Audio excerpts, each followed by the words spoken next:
नमस्कार दोस्तों, आप सभी का फिर से एक बार स्वागत है बदर्स ट्यूब के एक नए वीडियो में। दोस्तों, आज हम आपके लिए लाए हैं top upcoming mega project video series के एक नए वीडियो। इस सीरीज के वीडियोस में हम आपको हमारे देश में बन रहे मेगा प्रोजेक्ट्स के बारे में बताते हैं। अगर आपने हमारे इस वीडियो सीरीज का पहला वीडियो यानी कि पार्ट 1 को नहीं देखा है तो नीचे डिस्क्रिप्शन में दिए गए लिंक में जाकर देख सकते हैं। तो दोस्तों, आप इस वीडियो को अंत तक जरूर देखते रहिए।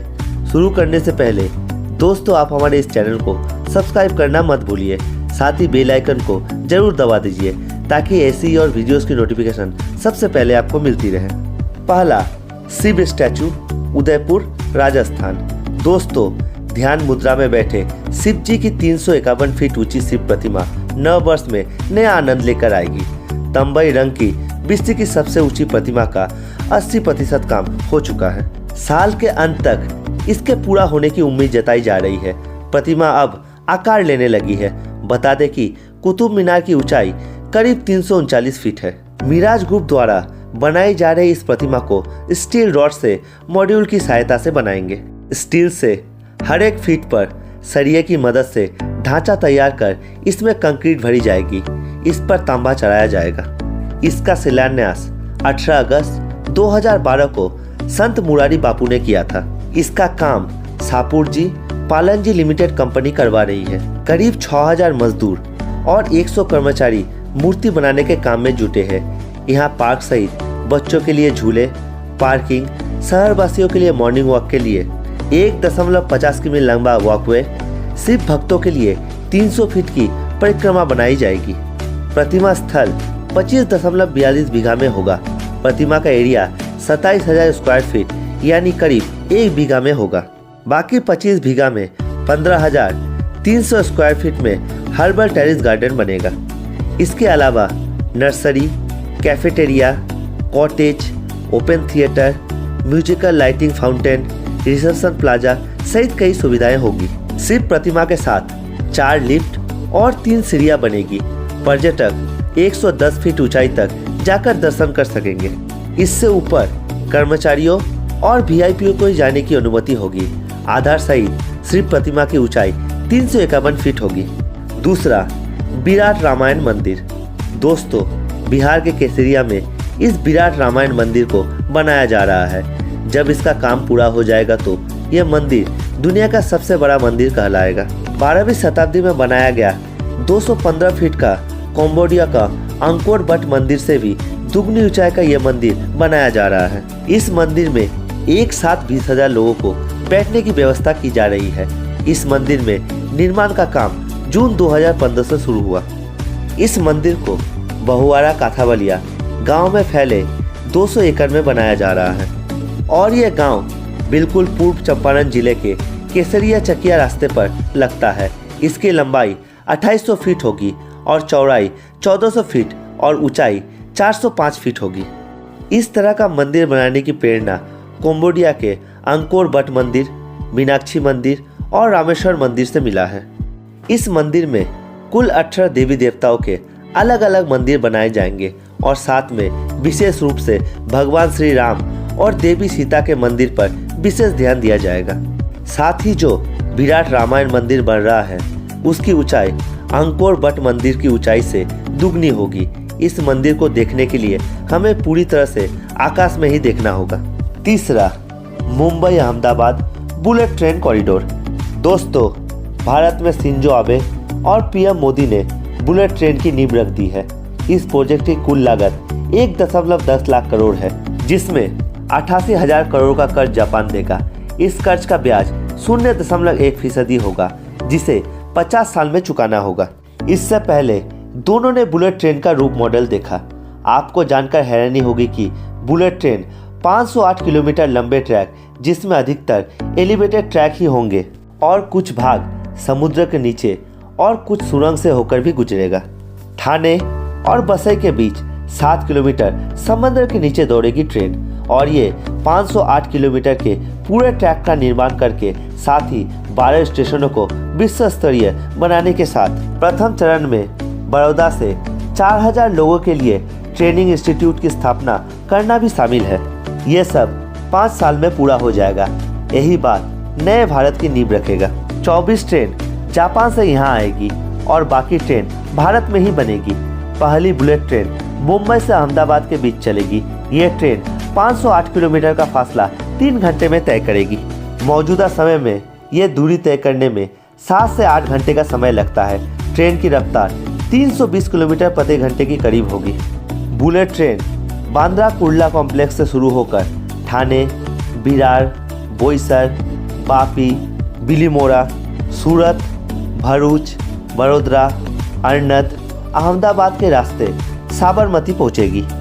इनमें से बांद्रा कुर्ला कॉम्प्लेक्स, ठाणे, विरार और बोईसर महाराष्ट्र में है और बाकी गुजरात में है। चौथा, इनलैंड वाटर टर्मिनल। दोस्तों, प्रधानमंत्री मोदी ने इसी साल रामनगर स्थित गंगा तट पर नेशनल वाटरवे 1 के मल्टी मॉडल टर्मिनल बंदरगाह की शुरुआत की है। ये देश का पहला इनलैंड वाटरवे, आसान भाषा में नदी मार्ग टर्मिनल है। 1620 किलोमीटर लंबे वाटरवे से गंगा के जरिए वाराणसी से कोलकाता के हल्दिया के बीच माल ढुलाई आसान होगी। इसे जलमार्ग विकास परियोजना के तहत तैयार किया गया। इसके लिए वर्ल्ड बैंक से भी मदद मिली है। आज़ादी के बाद ये देश में बना पहला इनलैंड वाटरवे है। नेशनल वाटरवे 1 4 राज्यों उत्तर प्रदेश, बिहार, झारखंड और पश्चिम बंगाल से गुजरेगा। इससे कोलकाता, पटना, हावड़ा, इलाहाबाद, वाराणसी जैसे शहर जलमार्ग से जुड़ेंगे। वाटरवे 1 पर 4 multi modal terminal Varanasi, Sahibganj, Ghazipur और हल्दिया बनाए गए हैं। जलमार्ग पर 1500 से 2000 मैट्रिक टन क्षमता वाले जहाज़ों को चलाने के लिए कैपिटल ड्रेजिंग के जरिए 45 मीटर चौड़ा गंगा चैनल तैयार किया गया है। पहला वाटरवे तैयार करने का जिम्मा England waterways authority of India IWAI को सौंपा गया है। जलमार्ग परियोजना के तहत गंगा में जहाज़ों से माल ढुलाई शुरू होगी। कार्गो का परिवहन सुगम हो जाएगा। वाटरवे शुरू होने से देश की GDP में बढ़ोतरी होगी। आर्थिक क्षेत्र में नए अवसर पैदा होंगे। 5वां, सागरमाला और भारतमाला प्रोजेक्ट। दोस्तों, पहले जान लीजिए कि क्या है भारतमाला प्रोजेक्ट। भारतमाला प्रोजेक्ट भारत सरकार के सड़क परिवहन का एक मेगा प्लान है। भारत सरकार ने भारतमाला योजना के तहत 7 फेज में 34,800 किलोमीटर सड़क बनाने का फैसला लिया है। भारतमाला परियोजना पर काम गुजरात और राजस्थान से शुरू होगा। इसके बाद पंजाब और जम्मू कश्मीर, हिमाचल प्रदेश, उत्तराखंड की बारी आएगी। फिर उत्तर प्रदेश और बिहार से होते हुए पूर्वोत्तर के राज्य सिक्किम, असम, अरुणाचल प्रदेश, मणिपुर और मिजोरम से भारत म्यांमार बॉर्डर तक सड़कें बनाई जाएगी। भारतमाला के पहले चरण में 550 जिले कवर होंगे। अभी सिर्फ 350 जिलों में नेशनल हाईवे गुजरते हैं। 34 जिलों में सड़कों के लेन बनाई जाएगी, जबकि 35 शहरों में लॉजिस्टिक पार्क स्थापित किए जाएंगे। इसके अलावा 700 जगहों पर सड़क किनारे यात्री सुविधाओं का निर्माण होगा। इनमें से 180 का निर्माण 2 वर्ष में करने का लक्ष्य है। प्रोग्राम के तहत 44 नए आर्थिक कॉरिडोर बनाए जाएंगे। इनमें दिल्ली लखनऊ, आगरा मुंबई, अमृतसर जामनगर, रायपुर धनबाद, लुधियाना अजमेर, सबलपुर रांची, खड़गपुर सिलीगुड़ी, सागर वाराणसी, दिल्ली कानपुर, सागर लखनऊ तथा जयपुर इंदौर प्रमुख है। भारतमाला के तहत 65 अंतर कॉरिडोर के अलावा 115 फीडर सड़कों का निर्माण भी होगा। 7 एक्सप्रेसवे में कानपुर लखनऊ, दिल्ली अमृतसर कटरा, दिल्ली जयपुर, दिल्ली मेरठ एक्सप्रेसवे के नाम शामिल है। दोस्तों, अब जान लीजिए कि क्या है सागरमाला प्रोजेक्ट। वैश्विक व्यापार के युग में सामुद्रिक व्यापार की महत्व बढ़ गई है। दुनिया के तेल व्यापार का 2/3 व्यापार हिंद महासागर के जरिए होता है। कंटेनर का व्यापार क्षेत्र करीब 50% हिंद महासागर से होता है और आने वाले दिनों में ये बढ़ने वाला है। इसलिए बंदरगाह क्षेत्र का विकास महत्वपूर्ण हो गया है। सागरमाला परियोजना का उद्देश्य बंदरगाहों के इर्द गिर्द प्रत्यक्ष और अप्रत्यक्ष विकास को बढ़ावा देना तथा बंदरगाहों से माल की आवाजाही के लिए कुशल, किफ़ायती और बुनियादी सुविधाओं उपलब्ध कराना है। सागरमाला देश के 7,500 किलोमीटर लंबे समुद्र तट पर बंदरगाहों और अन्य सुविधाओं के विकास की पहल है। सागरमाला परियोजना के तहत देश के प्रमुख बंदरगाहों से कम 12 स्मार्ट शहर वो विशेष आर्थिक क्षेत्र आएंगे। इस परियोजना का उद्देश्य तटीय राज्यों का बंदरगाह की अगुवाई वाला विकास सुनिश्चित करना है। इससे भारत की जीडीपी में 2% वृद्धि की संभावना है। इन क्षेत्रों में परिवहन प्रणाली अत्यंत विकसित होगी, जिसके तहत कार्गो एवं पैसेंजर ट्रैफिक को सुचारू व सुगम बनाया जाएगा।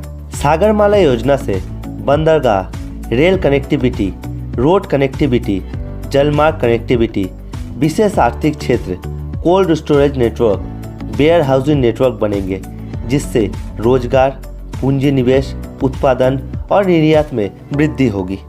तो दोस्तों, ये था top upcoming mega projects video series के दूसरा भाग। आप हमारे साथ बने रहिए, क्योंकि इस सीरीज का तीसरा भाग भी बहुत जल्द आने वाला है। तो दोस्तों, आपका इस वीडियो से जुड़ा कोई सवाल या सुझाव है तो नीचे कमेंट करके जरूर बताएं। और अगर अभी तक आपने हमारे चैनल को फ्री में सब्सक्राइब नहीं किया है तो प्लीज अभी कर लीजिए। अगर ये वीडियो आपको पसंद आया है तो इसे लाइक करें और अपने सभी दोस्तों के साथ शेयर करना ना भूलें। आज की इस वीडियो में बस इतना ही। मिलते हैं आपसे अगले वीडियो में। तब तक के लिए खुश रहिए और सुरक्षित रहिए। धन्यवाद। जय हिंद।